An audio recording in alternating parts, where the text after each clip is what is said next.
చారణలు ప్రయాణం చేసేటటువంటి మార్గం ఏదుందో ఆ మార్గంలో ప్రయాణం చేసి రావణుడి చేత అపహరింపబడినటువంటి సీతమ్మ జాడ కనిపెట్టడానికి స్వామి హనుమ శత్రుకర్షణుడై సంకల్పమును చేసి ఉన్నారు. ఎవ్వరూ చెయ్యలేనటువంటి సంకల్పం.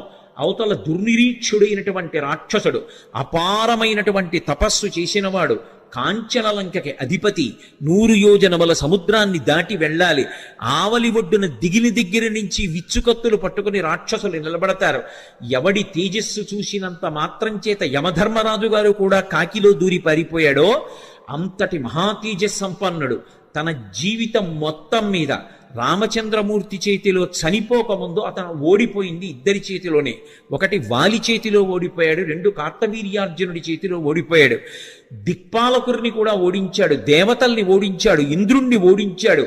అంతటి శక్తివంతుడు, దుర్నిరీక్షుడు, అసలు చూడ్డం కూడా సాధ్యం కాదు. అంతటి తేజస్సుతో వెలిగిపోతుంటాడు. కొన్ని కోట్ల మంది రాక్షసులు నిరంతరం పరివేష్టించి ఉండి లంకాపట్టణాన్ని కాపలా కాస్తూ ఉంటారు. అటువంటి లంకాపట్టణంలో అతను ప్రాణ సమానంగా భావించి దాచినటువంటి సీతమ్మ యొక్క జాడ కనిపెట్టాలనేటటువంటి సంకల్పం చేసుకుని బయలుదేరుతున్నారంటే అటువంటి సంకల్పం చెయ్యగలిగినటువంటి వాడు వేరొకడెక్కడుంటాడు. అందుకని ఈయేష ఎంత గొప్ప సంకల్పం చేశారు. అందుకని ఈయేష పథమన్వేష్టం చారణా చరితే పథి. చారణా చరితే పథి అంటే చారణులు అంటే దేవగాయకులు.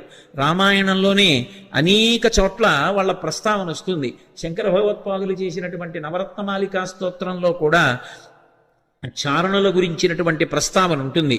చారణులు ఎప్పుడు శుభవార్తలు చెప్తూ ఉంటారు.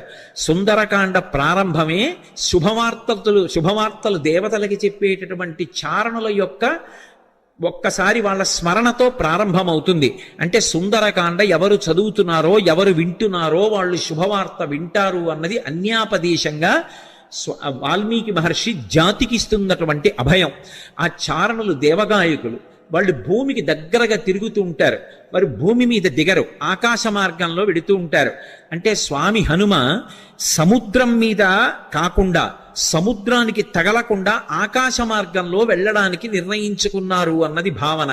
ఎందుచేత అంతటి శక్తివంతుడు, అంతటి గమనవేగం కలిగిన వాడు, గరుత్మంతునితో సమానమైన వాడు కాబట్టి ఆయన వెళ్ళగలరు ఆకాశంలో. కాబట్టి తతో రావణనీతాయా సీతాయా శత్రుకర్షణ ఈయేష పథమన్వేష్టం చారణా చరితే పథి.